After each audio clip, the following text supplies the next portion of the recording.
This is East Asia Tonight.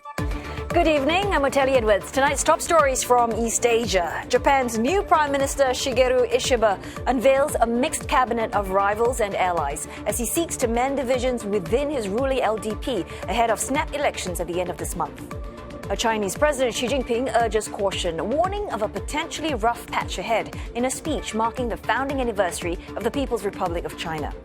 And Taiwan braces for impact, shutting schools, evacuating at-risk areas with Super Typhoon Krathon set to slam into its semiconductor hub, Kaohsiung, tomorrow. And South Korea unveils its most powerful missile, capable of reaching North Korea's underground bunkers during its Armed Forces Day ceremony.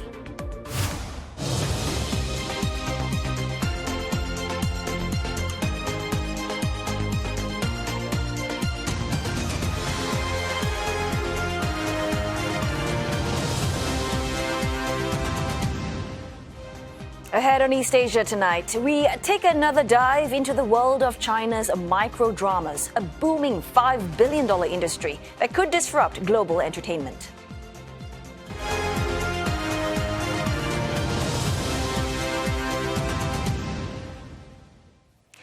Shigeru Ishiba has been sworn in as Japan's new prime minister after the country's legislature voted for him to take over the top job from Fumio Kishida.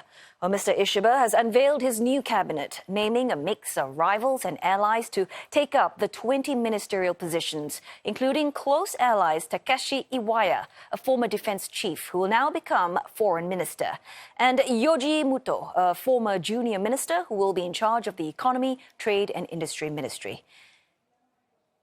Now, Mr. Ishiba is the 102nd Prime Minister of Japan.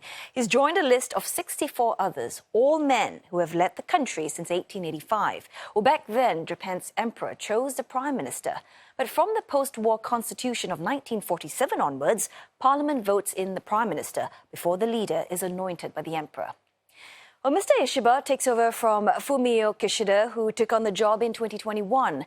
At home, he was hard hit by corruption scandals within his ruling Liberal Democratic Party. But outside, he was respected for pushing Japan's defense and security policies and raising the country's international profile.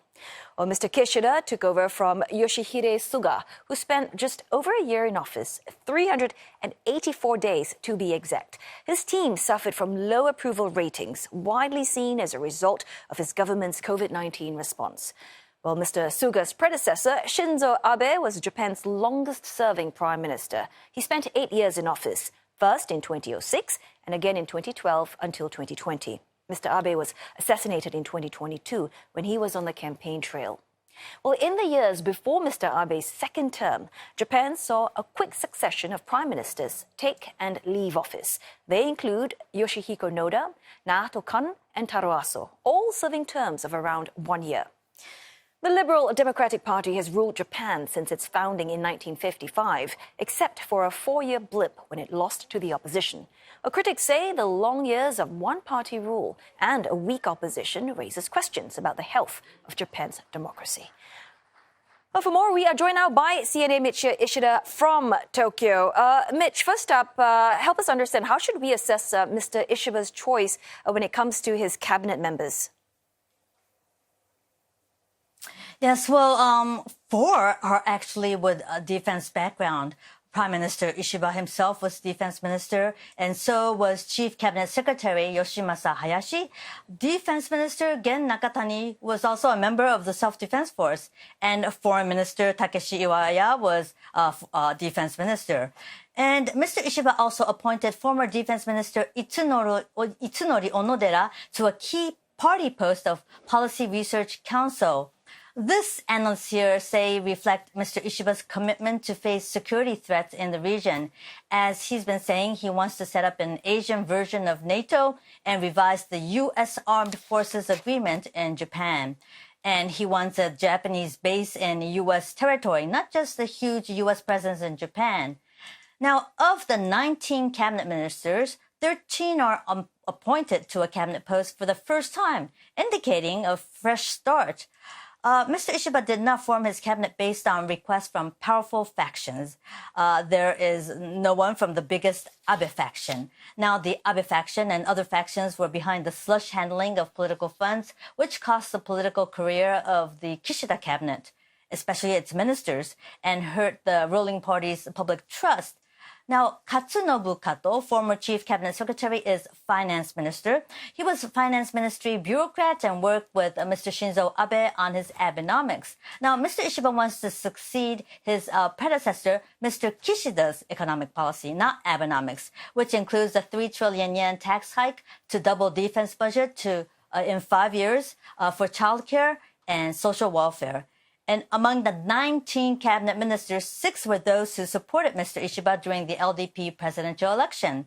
Some political watchers say Mr. Ishiba was basically rewarding them with posts. Now, one disappointment is there's a lack of diversity with only 2 women in the cabinet. The Kishida cabinet had 5. All right, and Michio, quite a lot on the table for the new prime minister and his new cabinet to tackle. But what are some of the most pressing issues? Well, first of all, Mr. Kishida needs to regain public trust to politics. If political fund scandal come to light in his cabinet, it will hurt his support from the public. Now, remember, his predecessor, Fumio Kishida, could not run for party president, thus losing his seat in office for his handling of political fund scandal. Mr. Ishiba said he decided to run for party president this time due to changing security environment on the back of a never-ending war in Ukraine and the fear building up that East Asia could be the next Ukraine. Procuring more defense equipment may be one way, but his policy is to form a new security framework, for example, with like-minded nations or the Asian version of NATO. And according to local media, Mr. Ishiba is expected to attend ASEAN-related meetings next week, which could become his first overseas trip. Now, as to the economy, he wants to take Japan completely out of its deflationary state. He wants wages to rise faster than inflation. And to support the needed funds, he's looking into raising corporate tax and tax from individuals. Now, what he will say in his policy speech expected this Friday will be monitored closely. Now, I want to talk about the snap election on the 27th of October, which Mr. Ishiba called for it even before taking on the top job. And I'm wondering, why do you think he decided to do that?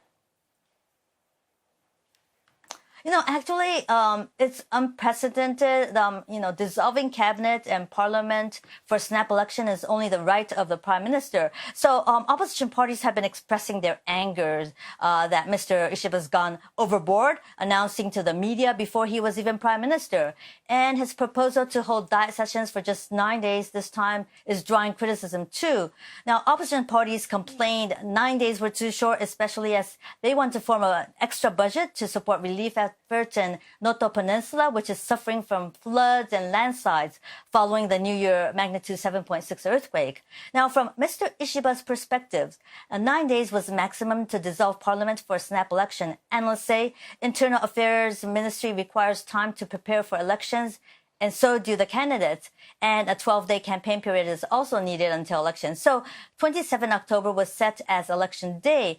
And analysts say in reality, Mr. Ishiba wanted a later date. But there were insiders stating he was pressured to set an early date by veteran LDP lawmakers. It's so that a snap election can take place while his public approval rating is high. That way, LDP's loss of seats will be minimal. Now, the LDP is expected to lose seats because the public does not feel the party's cleared itself from political fund scandal. Also because new cabinet ministers are inexperienced with diet debates, there is fear if they have to face impromptu questions in diet, they may not perform well. And this could hurt the image of the newly formed Ishiba cabinet. So before any further mishap, LDP wanted a snap election as soon as possible. Well, thanks so very much for that update. CNA's Michio Ishida live from Tokyo. The Chinese President Xi Jinping has warned of challenging times ahead as the country marks its annual National Day. Well, he urged caution as they brace for a potential rough patch.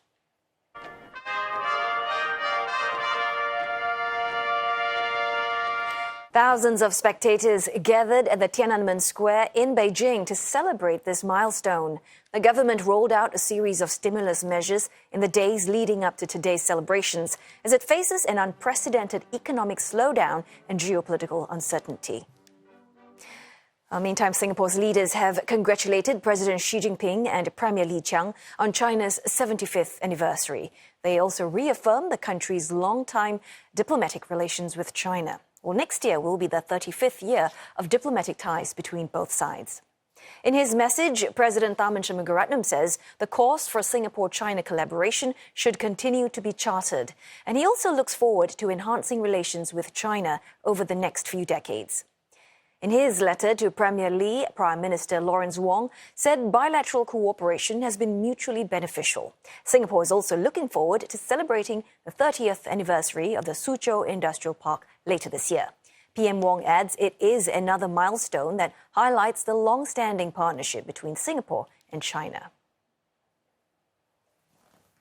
Earlier, CNA's Paul Sung spoke with Assistant Professor Dylan Low from the Public Policy and Global Affairs Division at the Nanyang Technological University.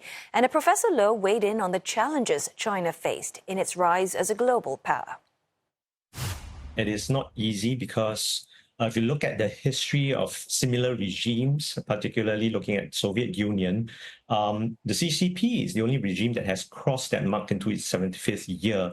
I think that to many countries in the world, particularly to the global south as well, China's success, stature, influence, and power today also lends credence to the view that there are alternative pathways of governance that is reputable, that's reliable, and that can garner you the status that China has today. So I would say symbolically, very important, of course, substantively, that the CCP has survived into its 75th year. More than that, actually, but the Chinese state has survived together with the party into the 75th year. It's hugely consequential. Now, President Xi has emphasized the importance of the Chinese Communist Party's leadership in the country's modernization.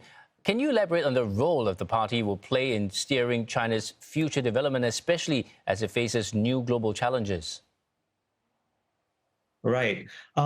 Indeed, under Xi Jinping, the blending of party and the state has become more intensified. The lines between state and party has blurred. It is quite clear that ideological control is returning in a unprecedented way, harking back to some of the earlier years of China's birth, akin to Mao's ideology. So we see party cells, we see increasing ideological work embedded in particular state-owned enterprises, creeping into private enterprises as well. Now, all of this is done to ensure that there is no deviation ideologically from the party's center, and to ensure that implementation, discipline is tightly and strictly controlled. Now, of course, you can make an argument that too much ideological control and too much ideological work can stifle entrepreneurship and innovation, and it can have a negative sentiment on foreign investors trying to come into China as well. Well, one mention in his speech was China's unwavering stance on Taiwan. What steps is China taking to deepen economic and cultural exchanges across the Taiwan Strait? I think that China has always paid emphasis on economic carrots and economic sticks across the Taiwan Straits. But I think the past couple of elections have shown quite clearly there are limits to this argument as well. I do not think that they will stop using economic inducement and economic punishments, so to speak. But it is getting trickier. It is getting trickier just purely on the economic angle alone, because if you look at some of the polls on Taiwan, some of the articulations of Taiwanese identity has come to the fore in a much more prominent way that escapes the economic logic. So while the economic question and economic pressure and the economic benefits of deepening trade across Taiwan Straits will continue, I think there has to be and there will be some sort of rethink in what else can the mainland do to bring about peaceful reunification. Well, we're not done talking about China's progress and the challenges it faces. For more insights, we will be speaking with Chen Gang a little later on the bulletin. Well, he is the Deputy Director of the East Asian Institute at the National University of Singapore. Now, in other news, police in Shanghai are probing a knife attack at a supermarket that left 3 people dead and 15 others hurt. It happened yesterday on the eve of China's long Golden Week holiday. A video and images on Chinese social media show a man walking through a store and holding 2 knives. Local police say they have arrested a 37-year-old suspect. According to their initial investigation, he had traveled to Shanghai to vent his anger after what they call a personal financial dispute. Well, this is the latest stabbing incident in a major Chinese city this year. Last month, a 10-year-old schoolboy died after he was stabbed just meters from his school in Shenzhen. A Vietnamese fishing boat has reportedly come under attack in a disputed region in the South China Sea, leaving 10 crew members injured, with some suffering broken limbs. Vietnamese state media say that the incident took place on Sunday near the Paracel Islands, claimed by China, Vietnam and Taiwan. It did not make clear what attacked the vessel. An AP news agency, citing officials, say they have nothing to add to the newspaper report. Vietnam's border guard says it is investigating the case and has not made any information available. A time now for a break, but coming up next on East Asia Tonight, the chances of a near-term hike in Japan's interest rates appear to be lower now, as minutes show that the central bank spoke of the necessity to go slow in tightening when it last met in September. And Macau's September gaming revenue rising more than expected, driving up bets for bumper earnings this month amid China's Golden Week holiday.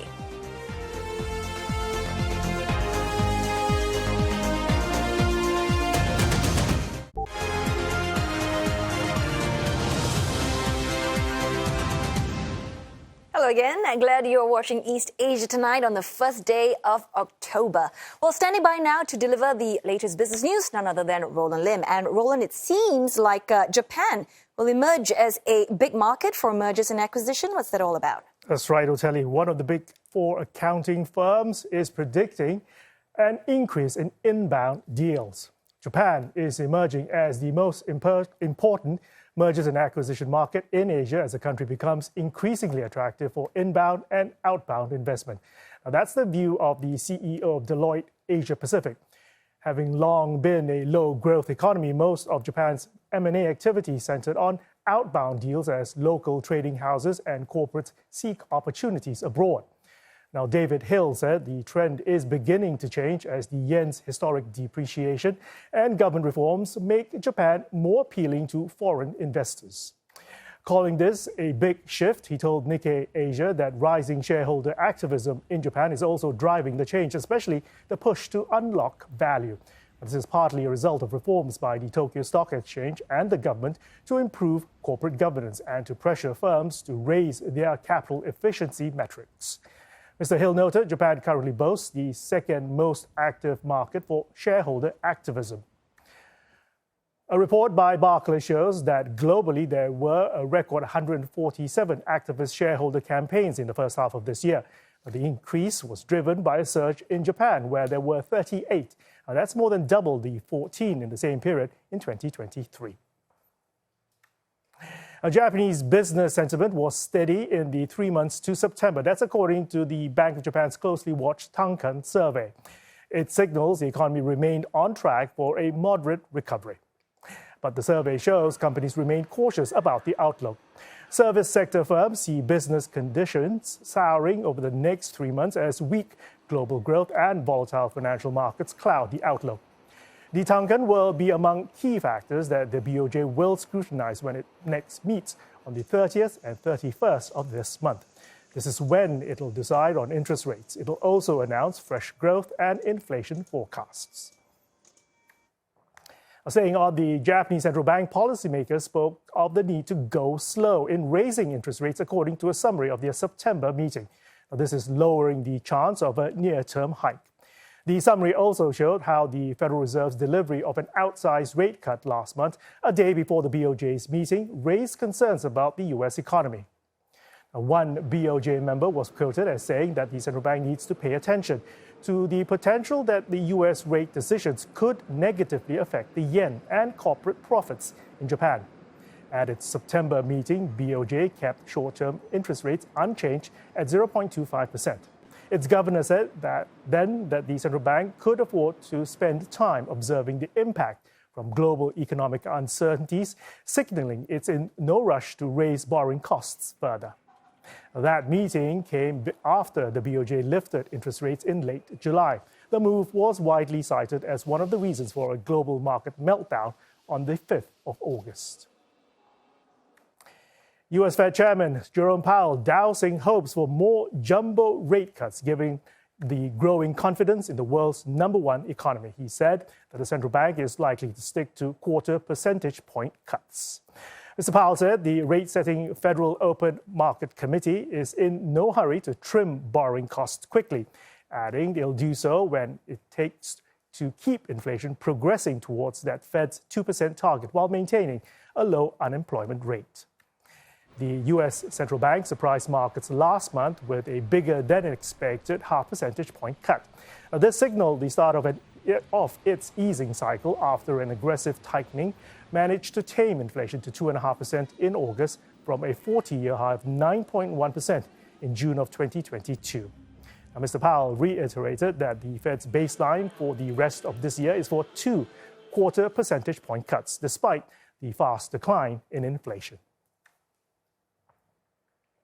Global investors are preparing to stake bets on China again after Beijing made its biggest and most concerted push to reverse its economic slowdown. Investors reckon the tide is turning following a series of stimulus measures unveiled last week. Now, these include Beijing's pledge to spend as necessary to hit the growth target of around 5% this year. Authorities also eased some home buying restrictions, cut bank lending rates, and offered brokers cheap funds to buy stocks.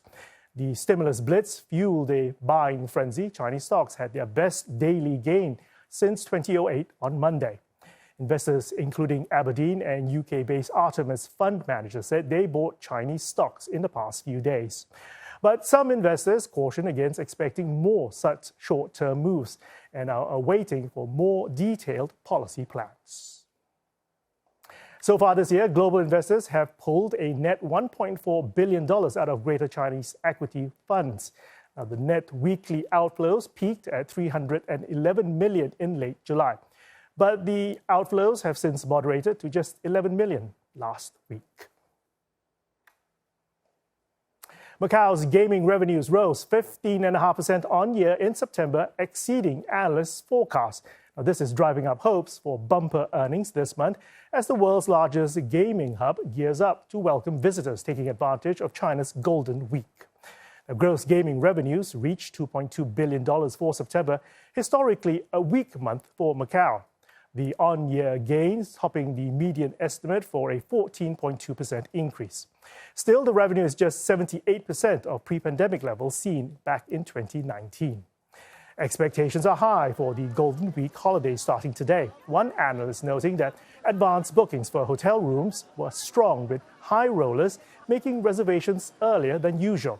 But lower spending players appear to be betting less for the first time since China's reopening from COVID early last year. Analysts expect China's recent stimulus measures to boost disposable income and to eventually drive a faster recovery in Macau. The gambling hub received 3.7 million tourists in August, returning to pre-pandemic levels for the first time since COVID emerged. Time for a wrap of the stock market action. Japan's Nikkei 225 closing up nearly 2% after falling 5% yesterday. The broader topics are by about 1.7%. Now, the yen, which weakened for most of the day, is currently steadying at 143.71 to the US dollar. And that's after Japan's newly appointed economic minister said that he wanted the Bank of Japan to decide on future rate hikes carefully. Taiwan's benchmark gaining 0.75%, lifted mainly by its biggest component, TSMC. The world's largest contract chipmaker closed nearly 1.6% higher after saying it doesn't expect the arrival of Typhoon Krathon to have a significant impact on its operations. Stock markets in South Korea closed for a public holiday, but we are keeping an eye on the won as the country's export growth slowed to 7.5% in September. More than the 11% in August. The Korean won currently down, or 10% weak against the greenback, 1,318 to $1 US. And that'll do it for the business news. Thanks so very much, Roland, for the business news. Well, we are going to go for another break, but coming up on East Asia tonight, the 75th founding anniversary of the People's Republic of China.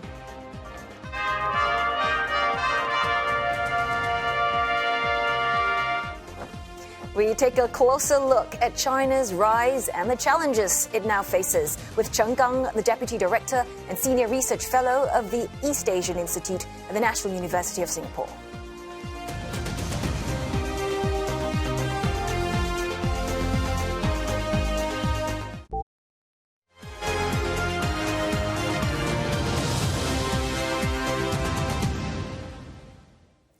You're watching East Asia tonight. Japan's new Prime Minister Shigeru Ishiba unveils a mixed cabinet of rivals and allies as he seeks to mend divisions within his ruling LDP ahead of snap elections at the end of this month. Taiwan braces for impact, shutting schools and evacuating at-risk areas, with Super Typhoon Krathon set to slam into its semiconductor hub, Kaohsiung, tomorrow. And Chinese President Xi Jinping urges caution, warning of a potentially rough patch ahead, in a speech marking the founding anniversary of the People's Republic of China.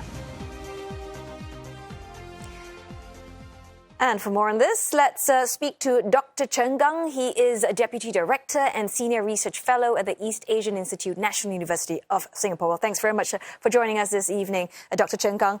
First up, perhaps you can summarize for us, President Xi, he emphasized in his speech about rough seas ahead, but at the same time, he also declares China's unstoppable progress. So, in your opinion, how would you evaluate China's journey over the past 75 years, overcoming some of these challenges, whether it's economic growth or political stability? I think in the past 75 years for the People's Republic, China has been making significant progress as well as encountering major challenges. Xi's speech is not only highlighting the achievement and progress, but also more importantly about the challenges, crises China is or may be encountering in the future.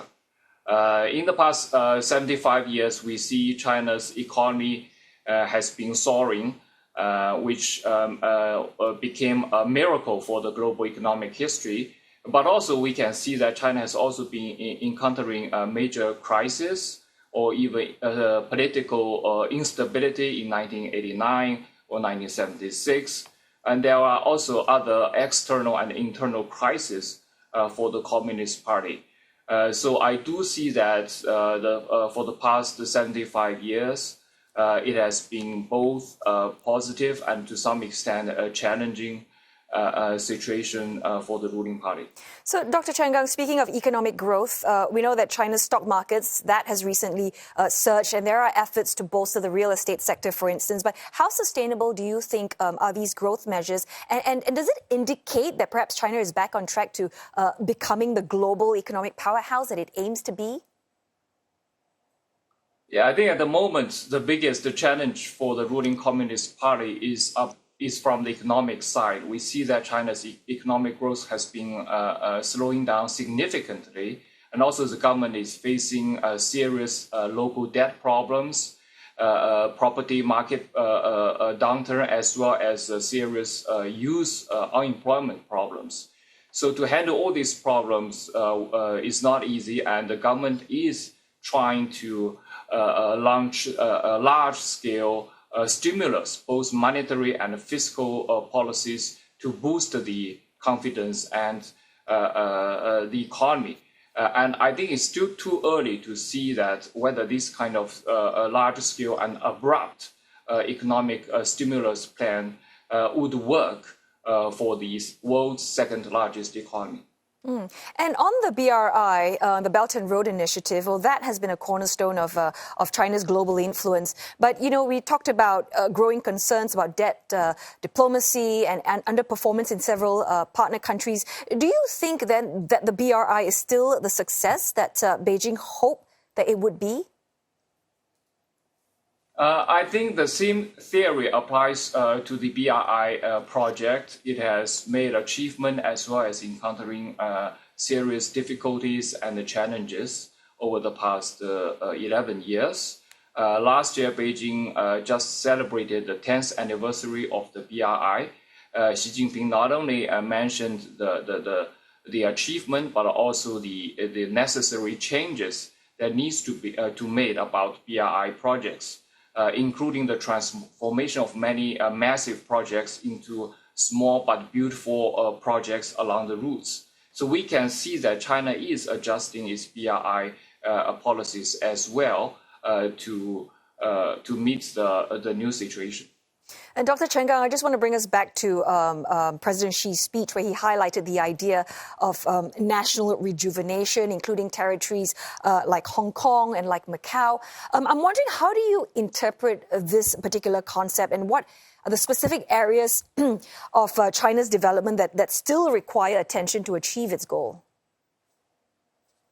Yeah, regarding Hong Kong and Macau, I think after the implementation of the national security law in Hong Kong especially, I think China tries to integrate more Hong Kong and Macau, these two special zones, into the mainland's national rejuvenization ambitions.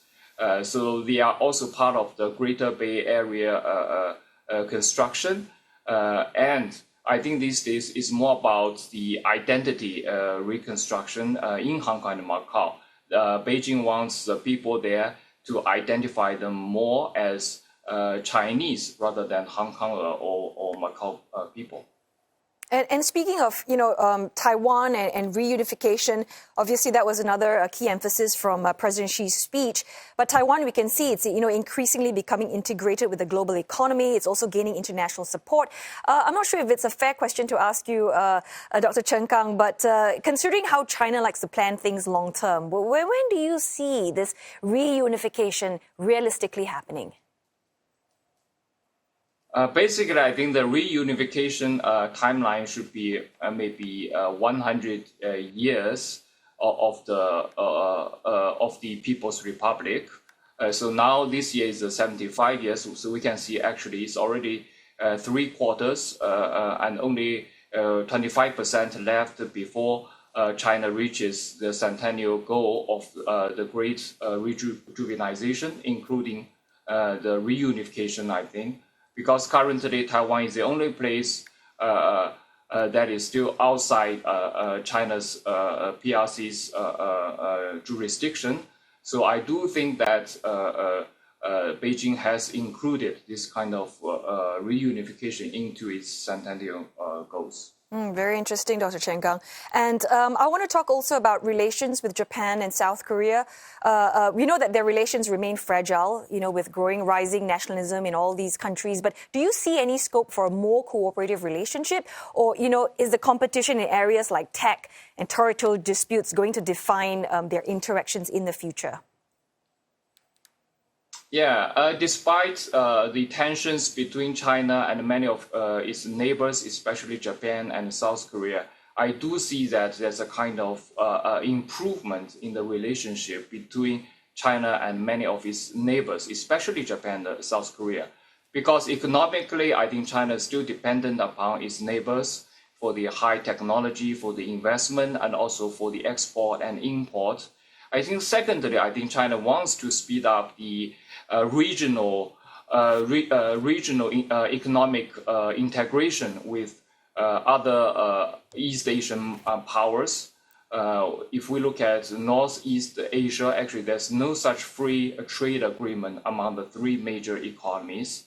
But in Southeast Asia, we do have ASEAN as a regional framework for the economic integration. So I do see China has this kind of ambition to pull its neighbors like Japan and Korea to its side. Right, it's been great talking to you. Thanks so very much for your insights this evening on East Asia Tonight. Dr. Chen Gang from the East Asian Institute, National University of Singapore.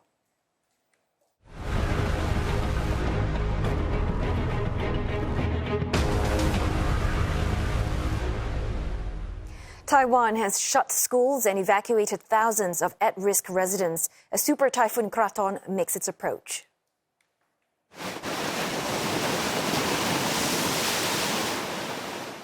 The storm may still be a day away from making landfall, but the storm's already making its presence felt at coastal areas. Typhoons hitting Taiwan typically approach from the east, with their strength tempered by the island's tall mountain range. But this time, Kaohsiung, a major city with flat plains and home to semiconductor factories, as well as surrounding regions, will bear the brunt. TSMC, the world's largest contract chip maker, said it has activated typhoon preparations, but does not expect any major impact to its operations. Kaohsiung residents, too, have been gearing up. Many have readied emergency supplies, while some have come together for preparations in the event coastal areas become inundated by storm surges. 我们为了以防万一，就是做防台演练，而且在这一次，大部分都是少数委员跟热心的住户一起共同守护家园。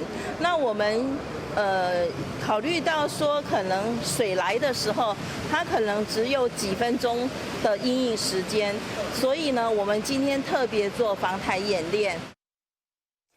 And in coastal Yilan, east of Taiwan, surfing stores and restaurants at the Waiao beach have shut as winds pick up. Coast Guard officials were also seen on patrol to keep people away from the rough seas. Well, Taiwan, meantime, has mobilized more than 30,000 troops to be on standby for emergencies. Authorities have also cancelled 88 domestic flights and 24 international ones for safety. Another 230-plus domestic flights on Wednesday will also be cancelled. Krathon earlier lashed northern Philippines with powerful winds and rains. It battered structures and homes and forced the evacuation of hundreds of villages. There have been no reports of casualties. South Korea has unveiled a new and most powerful ballistic missile, as well as other weapons on Armed Forces Day, as President Yoon Suk-yeol cautioned North Korea against any use of nuclear weapons. The warnings and display of military might come amid growing threats by Pyongyang. Well, CNA's Korea correspondent Lim Yeon-suk has more from Seoul.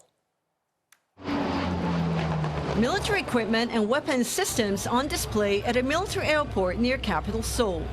Unveiled for the first time was South Korea's latest and most powerful Hyunmoo-5 ballistic missiles. They can carry a conventional warhead weighing about 8 tons and go deep under to reach underground bunkers in North Korea. The U.S. also flew its long-range B-1B bomber to mark Armed Forces Day together with South Korea's fighter jets, a move that was slammed by Pyongyang. Ahead of the parade, President Yoon Suk-yeol warned North Korea against using its nuclear weapons. 만약 북한이 핵무기 사용을 기도한다면 우리 군과 한미 동맹의 결연하고 압도적인 대응에 직면하게 될 것입니다. 그날이 바로 북한 정권 종말의 날이 될 것입니다. A parade was also held in downtown Seoul in the afternoon, with South Korean and U.S. troops taking part. It's a show of the deterrence capabilities against any provocations by North Korea. This is the second consecutive year that a military parade is happening here in downtown Seoul. And this year, Armed Forces Day was declared a temporary holiday to enhance troop morale. People watching the parade said they were fascinated by the show of military might and that it helped ease their concerns about North Korea. 이번에 국군의 날이 처음으로 이제 공휴일이 된 거라 가지고 조금 의문이 들었는데 이런 행사 보고 하니까 되게 좋은 것 같고 약간 공휴일로 지정한 데 이유가 있는 것 같다고 생각이 들었어요. 되게 좋은 행사인 것 같아요. 네. 위로가 됩니다. 왜 그러냐면 북한은 물론 핵은 있지만 우리는 재래식 무기로 맞설 수 있다는 그런 개념이 좀 있는 것 같습니다. North Korea has threatened to bolster, in its words, its powerful war deterrent, referring to its nuclear capability. And there are concerns it could carry out another nuclear test around the time of the U.S. presidential election. Lim Yeon-suk, CNA, Seoul. Coming up on East Asia tonight, a booming short-form drama industry that is upending Chinese entertainment. And we turn to Singapore, where one of the country's longest ever rail disruptions is over.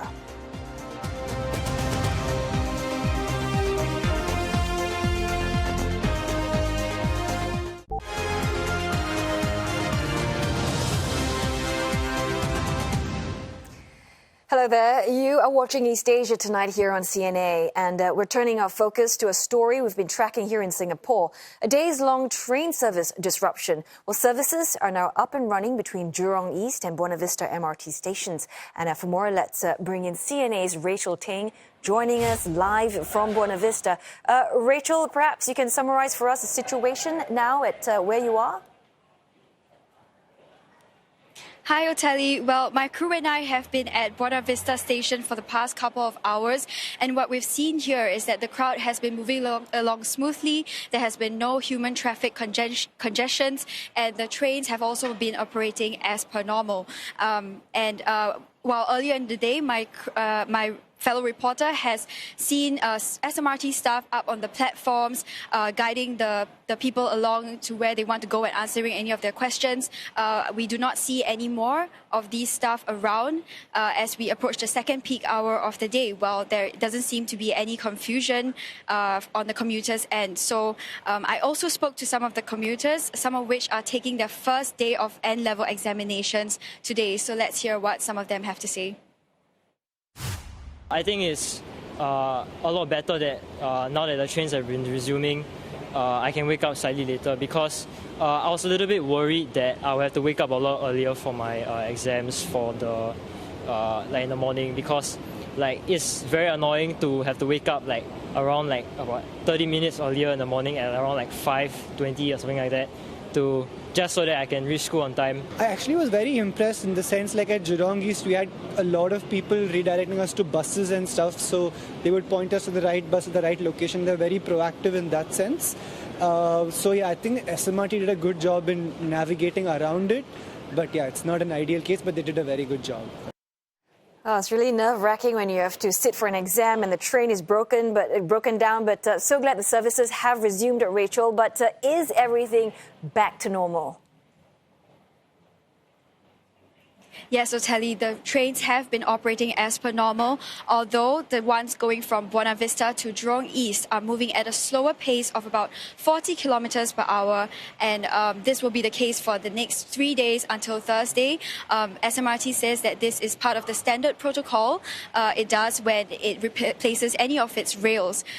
So today has really been the real test as we see the second peak hour of the day, whether the trains can hold up.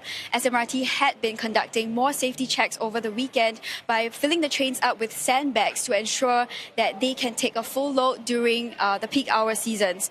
So while the situation here at Buona Vista is running smoothly and improving, SMRT did spot another fault along the Thomson East Coast line, and services have been resumed since, but for about an hour or so they had to deploy shuttle buses and free up their regular bus services. Well, thanks so very much, Rachel Tang, reporting to us live from Buona Vista MRT station. And I will have more coverage on this story on our website, cna.asia, including on how the train disruptions began and why experts believe the incident that caused the suspension of service was a rare case. Now, in China, it's a tale of tiny screens and big dreams with micro-dramas. Production houses are relentlessly pumping out short-form, low-budget series that stream directly to mobile devices. It's all part of a booming $5 billion industry that's shaking up the world's second-largest film market. Lights, camera, action. This medieval Chinese castle in Zhengzhou is the lavish set for the show Grandma Moon. But the story is not meant for the cinema, nor will it appear on the silver screen. Instead, it's set to hit the smallest of screens and in the shortest segments. China's so-called microdramas have been a lifeline for the star of Grandma Moon, a retired railway employee who started acting in the 1970s. 每隔这么几集，它要有一个 情节的反转，在这个情节的反转的时候，它设定叫你充值，你这充值以后，你才能继续往下看。也就是在你看到正有劲儿、正吸引你的时候，叫你欲罢不能的时候，停了，充钱。Suspenseful storytelling, cliffhangers, and dramatic reveals. These are all key elements of Chinese microdramas. They stream on apps such as Kuaishou and Douyin, the ByteDance-owned sister of TikTok. The initial episodes may be free, but audiences will have to pay to complete the shows that can have up to 100 episodes, each with a typical runtime of less than 2 minutes. This makes them ideal for watching on the go and cheap to produce, lowering the barrier to entry. 长剧是一种丰盛的大餐，短剧它就是快餐。它要求从投资金额上面，一般呢就是几十万，30万到100万。Kuaishou reigns supreme in China's thriving $5 billion microdrama industry, accounting for 60% of the top 50 Chinese microdramas in 2023. The company says its app notched up more than 300 million views last year, and that 4 of its titles were watched more than 1 billion times. Demand is still growing. Analytics firm AppFigure says 3 major China-backed microdrama apps were downloaded 30 million times by Apple and Android users in the first quarter of 2024, and that added up to revenues of $71 billion internationally. The boom, however, has drawn increasing scrutiny from the ruling Communist Party. State media reported the removal of more than 25,000 microdramas, or close to 1.4 million episodes of content, by Chinese censors over the past 2 years. And in June, the government began tightening its grip, requiring creators to register their work with the authorities. And in North Korea, leader Kim Jong-un has lauded his country's women's football team that won the FIFA Under-20 World Cup in Colombia last week. Photos released by state media KCNA showed the team meeting with Mr. Kim at the ruling Workers' Party headquarters yesterday. The leader was quoted as saying that the championship win further unites the people and pushes them forward on the path of struggle.